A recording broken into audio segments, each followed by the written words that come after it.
Well, good evening on this 8th day of December 2025. You're just in time for Newswatch. I'm Tess Njenga and our sign language interpreter is Boniface Mureithi. Let's kick off. The Independent Electoral and Boundaries Commission, IEBC Chairperson Erastus Ethekon, has termed the disruptions witnessed in the November 27th by-elections as well-organized schemes by powerful figures both in government and the united opposition to intimidate voters and IEBC staff. Speaking during a stakeholders engagement, Ethekon termed the events as critical gaps that require urgent attention ahead of the 2027 general elections. The IEBC has acknowledged both progress and persistent weakness in Kenya's electoral system following the November 27th by-elections. Speaking during a post-election stakeholder engagement today, IEBC Chairperson Erastus Ethekon revealed that in some areas, the Commission faced mounting pressure to disqualify some candidates due to political reasons. The law requires we can only disqualify somebody. Our returning officers who are seated here can disqualify somebody when somebody submits documents that are not proper, or if there's an objection. In this case, if there was an objection from any other actor, you go to the returning officer. At that point of clearance, you object, and then your objection is recorded, is registered, and it's processed. Similarly, Ethekon pointed out at serious violation of the Electoral Code of Conduct in areas like Kasipul, which was marred with cases of physical violence, attracting heavy fines for the candidates involved. We have had situations where contestants sometimes treat one another as enemies, and therefore they have to fight against each other.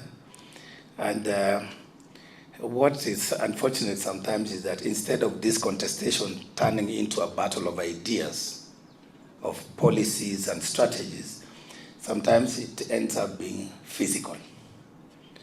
And in the midst of all that, you have young people who are then recruited as gangs, goons, and hecklers, and all, who are deployed to do all manner of things that disrupt elections.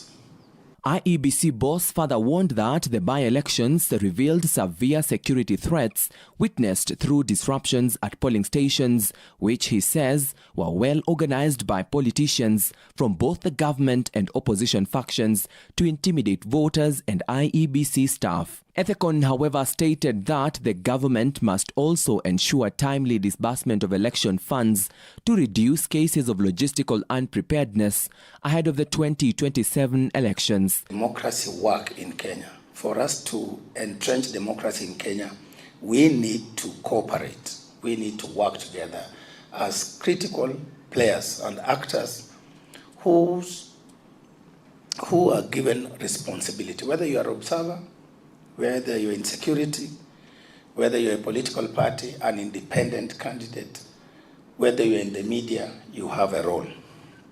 The general elections now have been termed as a multi-institutional undertaking with significant reforms like the abolishment of the National Tallying Center sitting at the center of the discussion table. Where there were allegations that some ballot papers are being stuffed somewhere, boxes or what, when the media confronted some of these people making those allegations, they were able to diffuse that, to treat that as just but mere propaganda.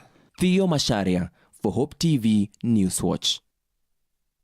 Appreciated, Theo, for that report. Now, Okoa Uchumi has raised an alarm over the growing public debt, which now stands at 12.5 trillion from 2.4 trillion in 2014. The organization has, however, faulted the government of using privatization as a tool for fiscal expediency and elite consolidation rather than sustainable economic transformation. And as Sami Adika reports, the trend of borrowing is said to threaten the future of Kenya as debt service currently resumes or rather consumes 56% of ordinary revenue, well above the threshold of what the IMF considers sustainable. It is ours, the people's audit. Despite President William Ruto's government insisting the economy has recovered, Okoa Uchumi now maintains Kenya is suffocating under the armpits of debt. And then we have the report is officially live. Speaking during the unveiling of the People's Audit titled From Hustle to Hardship, Kiharu Member of Parliament Ndini Nyoro yet again threw jabs at Treasury Cabinet Secretary John Mbadi, terming the decision of selling 15% of government stake of Safaricom as a reckless move at the expense of the taxpayers. If there is no incompetence in the sale of the 15% GOK stake in Safaricom PLC, make the process competitive.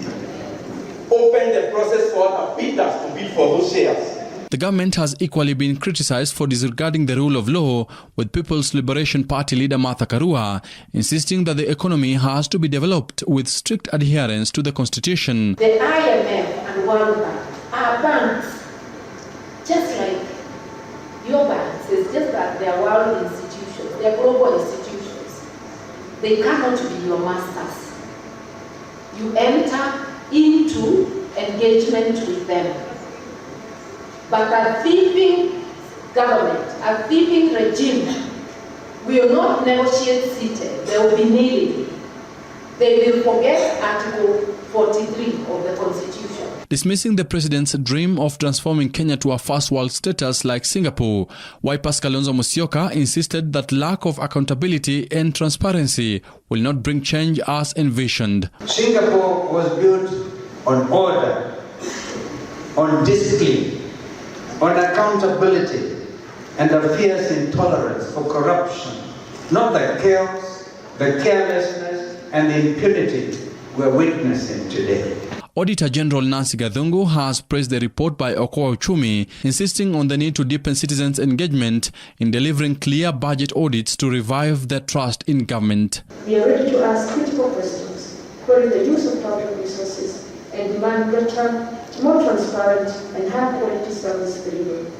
It provides a structured and credible avenue through which communities can generate information that not only informs but complements the audit reports issued by my office. For the country to reverse the adverse effects of debt, Okoa Uchumi insists on the need to rebuild public finance systems that serve Kenyans rather than a few in government. Resource allocation and public appointments are done contrarily to Article 10 and 201 of our Constitution, and therefore we see our governance being run by a private club as opposed to the tenets of the Constitution. With the governance and diagnostic review demonstrating that Kenya's crisis is not just fiscal, but constitutional and moral, Okoa Uchumi says it now remains a collective responsibility for citizens to reclaim Kenya from the machinery of capture. For Newswatch, I'm Sami Adika.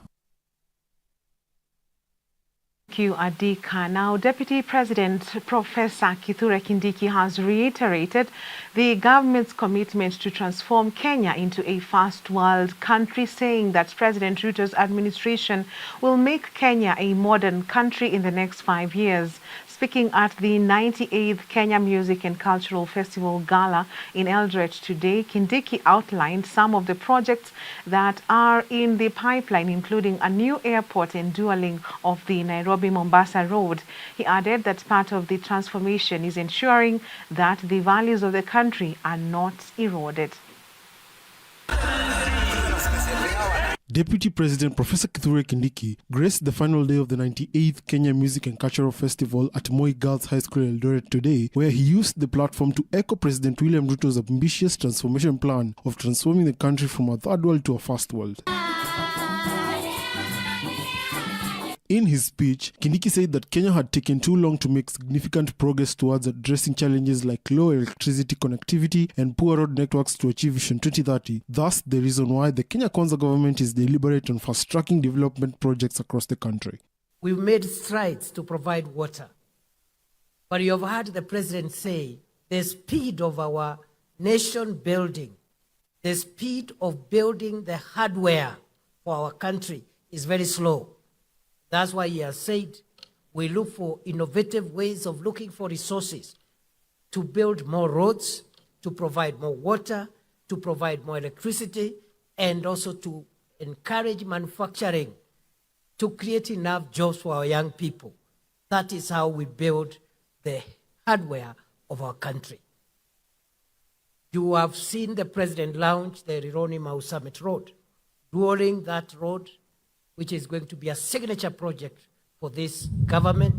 And the president has said by 2027, in the next 2 years, that section should be complete.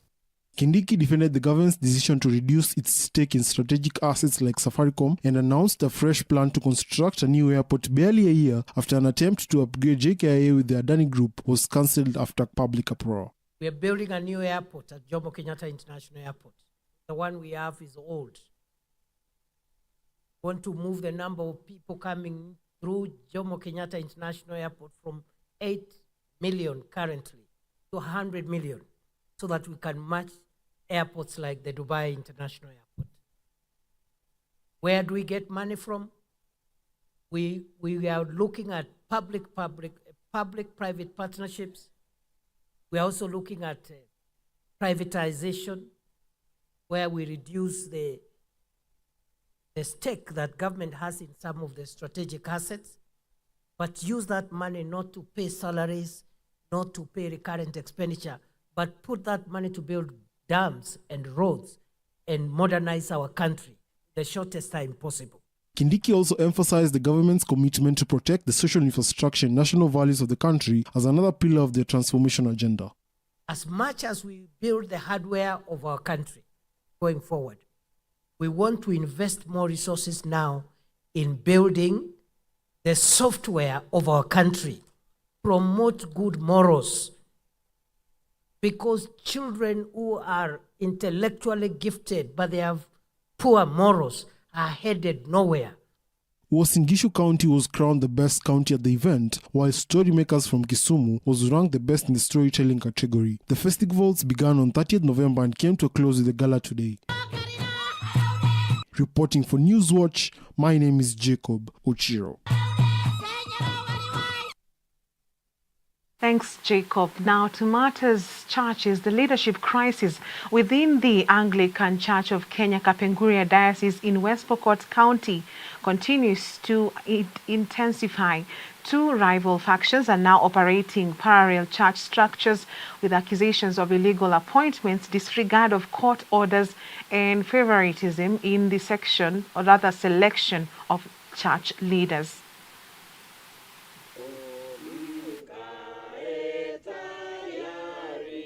The Anglican Church of Kenya Kapenguria Diocese, that was seen as a symbolic new beginning after breaking away from the larger Kitale Diocese 4 years ago, is now at the center of a deepening leadership dispute. Two factions have emerged, each accusing the other of violating the church constitutions and ignoring a court order that recommended maintaining the status quo.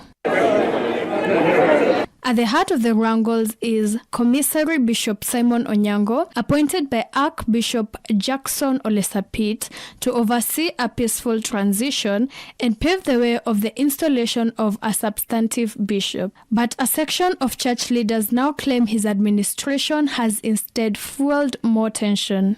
Kuna watu ambao Bishop Onyango alituma kwa parish yangu ya Kamoro bila hata na mimi kujua. Niliweza tu kuambiwa kwamba kuna watu ambao wanaingia huko ndani, wachungaji wengine ambao wametumwa na Bishop Onyango, na hapo mlangoni pia nafahamisha kwamba kuna askari ambao wanachunga pale gate. So imekuwa ni jambo la kushangaza na inastusha kwamba mbona mambo yanaendelea pasipo kuhusisha hata na ule mchungaji wa parokia ambayo ni taratibu yetu kama kanisa la Kianglikana. The factions have grown so divided that they now conduct parallel church services and collect tithes separately, each group recognizing only its own leadership structure. Kotini imewekwa tarehe 19 mwezi wa 1 na kotini ikasema ya kwamba hakuna kitu itafanyika Kapenguria Diocese mpaka kesi isikizwe na kuamuliwa.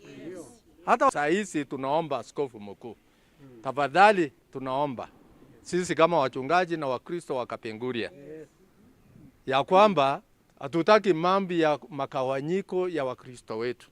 Tunakuomba kabisa baba askofu, karibu watu wetu wanauana wanapigana, wanaanza kuwa na chuki hapa na pale, hata kwa kanisa sadaka mbili. Tunahitaji yani kuje wewe mwenyewe itisha synod na tuweze kuweka structure in place na tuweze yani kufanya mambo mengine, tuchakue bishop. With court case set to be heard on January 19th, 2026, frustrations continue to mount. Church elders accuse the commissary bishop for attempting to bypass established structures to elevate preferred leaders. Hatuamini ya kwamba mtu kama bishop anaweza kufanya mambo kama haya. Naamini ya kwamba hata archbishop wetu anajua. Kwa sababu kama hakujua angeli act immediately alipopata ripoti zetu.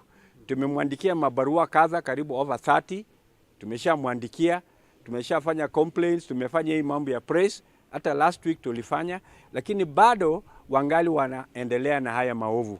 The wrangles have left some churches locked, others operating under police watch, and faithfuls worried that the dispute could spill into violence if not resolved urgently.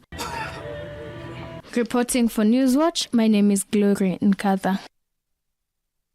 Much appreciated, Glory. And on that note, let's take a short break on Newswatch tonight. We have plenty more coming up.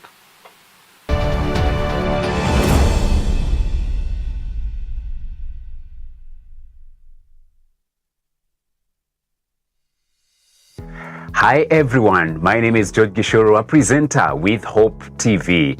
Thank you so very much for continuing to support us by watching all our programs. Now, we would love to serve you even better. Now, we want to know where you are watching us from and the strength of the signal. You can scan the QR code and ensure that you answer all the questions in ensuring that you are getting us loud and clear with crystal pictures. So, go ahead and fill in the QR code so that we can serve you better right here at Hope TV, where you look and live. There's a world out there searching for hope, and you can help bring it home. By becoming a friend of Hope, you're helping us share the love of Jesus through Hope FM and Hope TV. With a donation of any amount, join hands with us to bring hope and point souls to the transforming power of Jesus Christ. Become a friend of Hope today by making your donation through the M-Pesa paybill number 933933, account FOH. For more information on how to become a friend of Hope, call 0116-212-723 or email customerexperience@hopefm.org or visit www.hopemediakenya.org. Friends of Hope, keeping hope alive.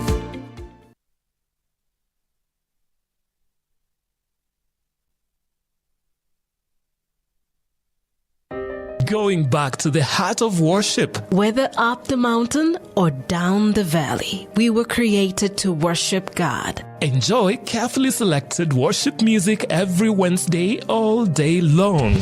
Oh, I will sing of the goodness of God.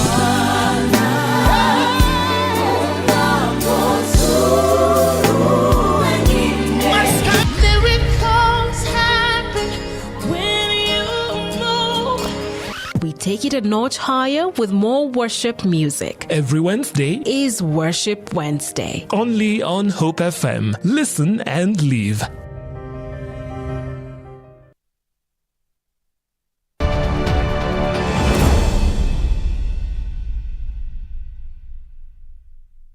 Welcome back. Kisumu County gubernatorial aspirant Rogers Okea says the lack of employment opportunities is driving many young people to be used as political goons during campaign periods. Okea condemned the practice, urging long-serving politicians to create meaningful job opportunities for the youth instead of exploiting their desperation. He further urged that many governors across the country have yet to fully grasp the principles of devolution, a gap he says continues to slow development in the counties. Mambo ya goons yenye inatusumbua sana, nadhani ni kitu yenye meletwa na hawa wanasiasa wa kitambo. Na reason yenye wanaleta hizi goons ni ya kwamba wameshindwa kupea hawa youth kazi. Kazi ndio youth hawana. Kama youth angekuwa na kazi, angeenda kukua goon wa mtu. Lakini tungekuwa na njia ya kupea hawa vijana kazi. Hawezi tumika vibaya na politician kwenda kuua mtu ama kwenda kupiga mtu. The concept ya devolution, naamini ya kwamba wenye wanatuongoza, wenye wamekuwa kwa uongozi, hawajaelewa hii kitu inaitwa devolution. So hii upungufu wa kuelewa imefanya wengine wanaingia kwa uongozi bila kujua kile chenye wanafaa wafanye pale. Na kama auditor, nimekuwa katika ukaguzi, nimeelewa kaunti zetu vile zinafaa ziendeshwe, nimeelewa zile makosa ambao zinafanyika pale, na nimeelewa vile inafaa tulete for example investors kwa county. Kenya has reaffirmed its commitment to strengthening support for women involved in peace, security, and climate action. Speaking in Nairobi during a pre-UNEA 7 workshop hosted by the Africa Center for Sustainable and Inclusive Development, Kenya's permanent representative to UN Habitat, Susan Nakumiche, said grassroots women are disproportionately affected by the climate crisis and need greater resources and support. At the UN Environment Assembly, Kenya also announced it is sponsoring 3 resolutions and co-sponsoring 2 others, all targeting emerging global environmental changes. From Kenya's growth patterns to cities around the world, we must turn hopeful ideas into real change. Second, to strengthen resilience, not just bounce back, but to transform, to move from vulnerabilities to empowerment, from reacting to damage to preventing and regenerating. Third, to champion inclusive environmental governance, making sure women and youth, indigenous people, local communities, and marginalized groups have a voice and real power. Our solutions must be fair, just, practical, and leave no one behind.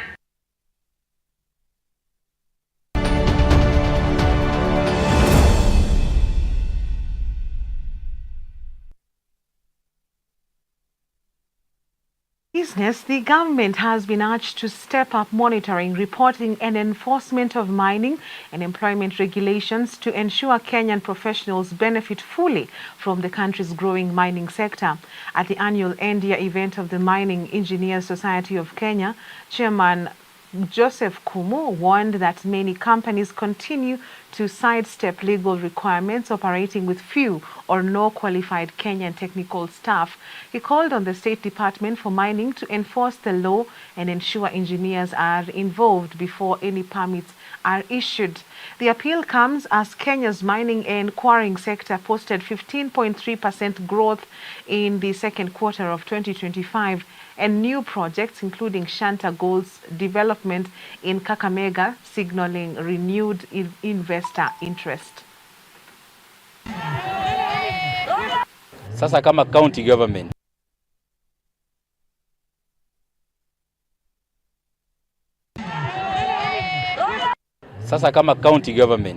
wapitishe sheria ambazo zinaenda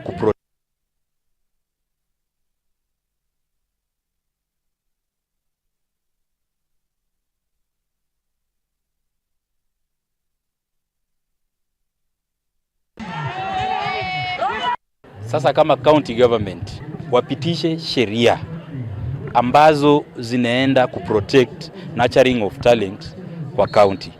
Kwa mfano ukija hapa chini watu wengi hata waelewi.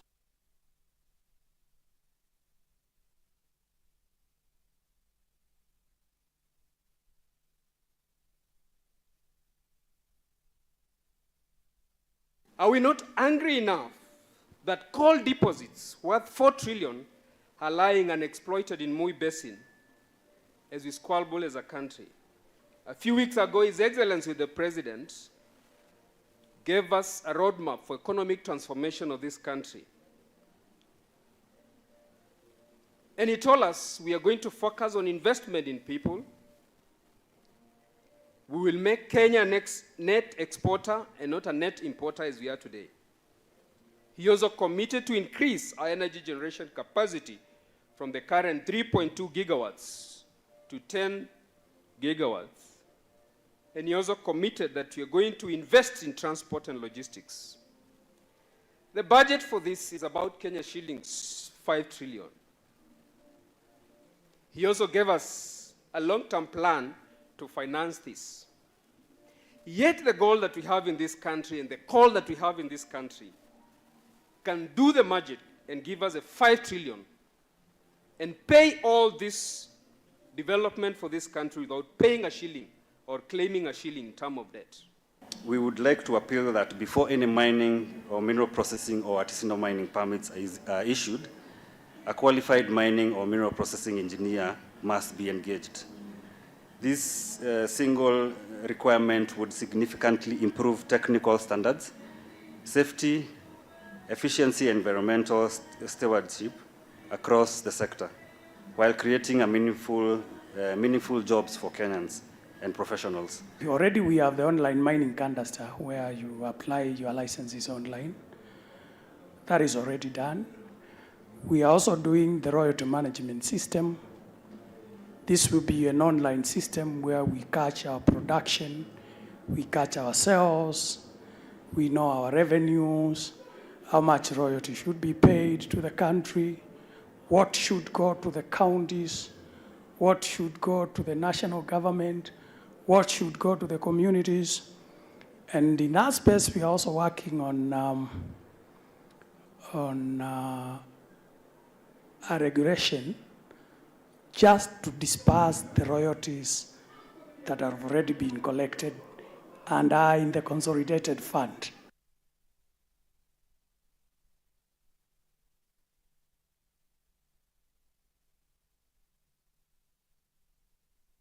Kenyan SMEs and businesses are actively boosting their pension savings to secure the retirement of both employers and employees, a trend clearly demonstrated by the significant rise of the Equity Bank's Umbrella Retirement Fund. Over the 9-month period ending September 30th, 2025, the fund reported savings of over 123 million shillings, marking over 2,400% increase from 4.9 million recorded in December last year. This strong growth confirms that SMEs are embracing structured retirement planning to provide competitive benefits, thereby enhancing talent retention and ensuring staff's long-term financial security. We had started the year with a fund of 4.9 billion. We've received contributions of 101 million, and then we've paid out withdrawals and benefits to members, 3.6 million, and then we paid out expenses of 155,000. And then we've also credited to the fund interest income of 1.5 million. And here members, because the fund sits in a guaranteed scheme, during the year what we do is that we do provide a guaranteed rate that no matter how the investment landscape looks like, we'll always provide a minimum rate of 4.5%, which is what we are showing there. But then after close of the year, which will be competing in the first quarter of the year, then we'll sit, do our books, and then provide the real rate of return that we want to declare to you. CFAO Mobility Kenya has launched the Hilux Owners Club, an exclusive membership program aimed at rewarding and building a community around one of Toyota's most iconic models, that is the Hilux pickup. The new club creates a space for Hilux enthusiasts to connect, share experiences, and exchange tips on maintenance, off-road travel, and vehicle performance. Members will also enjoy a host of benefits and access to exclusive product updates and events. This is not a loyalty program, but it is, mark this one, community. A community for everyday achievers, those who drive impact in business, in agriculture, in construction, in logistics, and in households. What makes the Hilux extraordinary in Kenya is its unmatched ability to perform where it matters most. At CFO Mobility Kenya, we believe in partnerships. The ILAX Owners Club is proof of that philosophy in action, as it reflects our long-term commitment to our customers through strong after-sales support, genuine parts, trained technicians, and a nationwide service network that ensures help is never far away. The Hilux has been one of my best experiences, actually, because anytime I get in that car, there's that confidence that comes with it. Because, you know, I'm a fast guy. I tend to drive a bit fast, but the comfortability that comes with it. And the good thing is that we've been family with Sifao and Toyota at large. And they're now part of me because they have been driving my career, basically, because they gave me a car. They give me a car every year. So now I'm driving a 2025 model. The help they're giving me goes a long way in making me run those fast times on those tracks.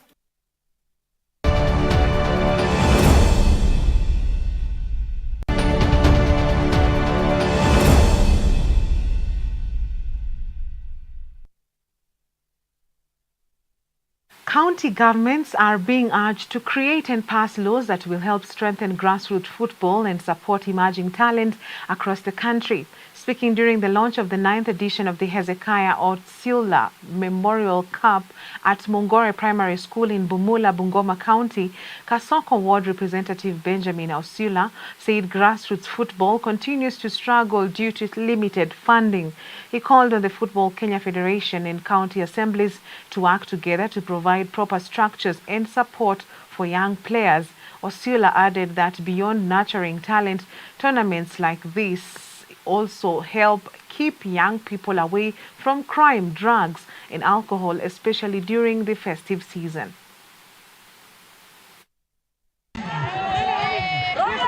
Sasa kama county government wapitishe sheria ambazo zinaenda kuprotect nurturing of talent kwa county. Kwa mfano ukija hapa chini, watu wengi hata hawaelewi sheria za FKF. Ndio maana unaona mtu ataamka anze tu tournament, ifike katikati, umshinde kuendelea, na hata FKF wenyewe wakuja wafunge hiyo tournament. Huko mashinani, kusema ukweli, tuko chini kwa upande ya facilities. Kwa sababu unapata timu nyingine huku hatuna ball, hatuna zile cones. Yaani unaona tuko chini sana. Tunatumia zile ball za kitambo kutrain. Wakati tunakuja hapa tunapatana na hii ball, inatupea challenge. Tuna talanta ndio. Lakini tunapocheza hatupati nafasi katika kufika huko juu kuwakilisha taifa kama kwa kuweza kuparticipate huko kwa kilabu za huko mbele. Ningependa kwamba serikali ikuje at least ikuje angalie vijana mashinani kama sisi ambao tuko chini ya miaka 18. And it was a family showdown at the 7th leg of the PGK Equators Tour at Sigona Golf Club on Sunday as brothers Njoroge and Mutai Kibugu went head-to-head. In a thrilling final round, emerging victorious was the younger brother Njoroge Kibugu, who shot a superb 9 under par 297 over 4 rounds to claim his first PGK Equator Tour title. The competition heats up as players vie for crucial qualification points for the 2025 Magical Kenya Open and the 2028 LA Olympics.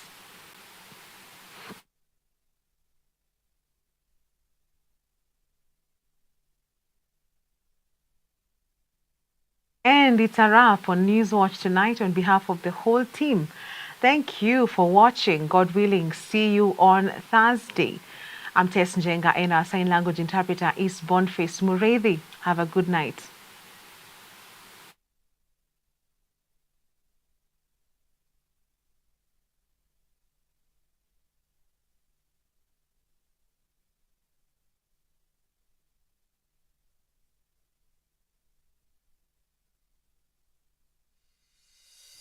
Hi everyone, my name is George Gishoro, a presenter with Hope TV. Thank you so very much for continuing to support us by